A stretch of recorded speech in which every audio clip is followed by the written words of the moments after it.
Ataovy andohan-draharaha niady amin'ny kolikoly hoy ny filoham-pirenena Andry Rajoelina taoriany nalany azy niaraka amin'ny 30 Desambra 2024 lasa igny.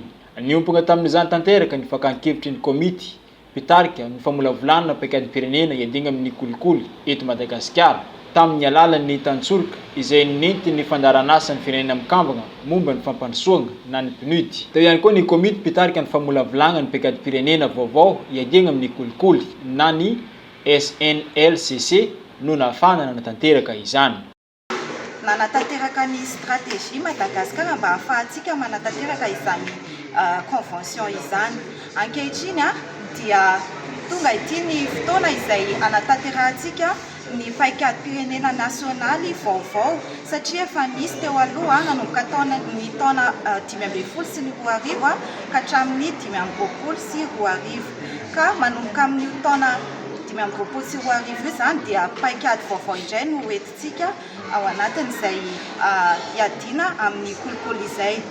Natsangana ny comité de pilotage izay misy ireo avy amin'ny fiadidinan'ny Republika, ny fiadidinan'ny primature, ny ministeran'ny fitsarana, ny ministeran'ny toekarena sy ny teti-bola ary ireo membre rehetra ao anatin'ny système anticorruption dia ny Samifina, ny Aray, ny Paka ary ny Bianco.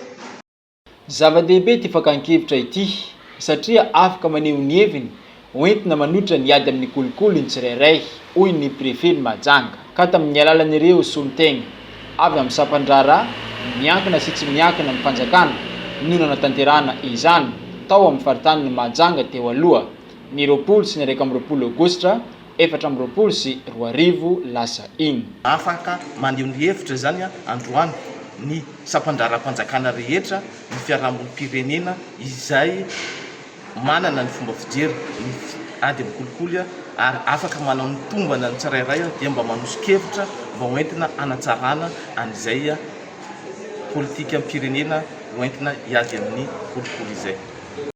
Fanaovana tombana sy jeritodika ny ezaka izay mitanterahana isam-paritra tamin'ny ady amin'ny kolikoly ary eo lesona sy fomba fanao tsara azo tsoana tamin'izany.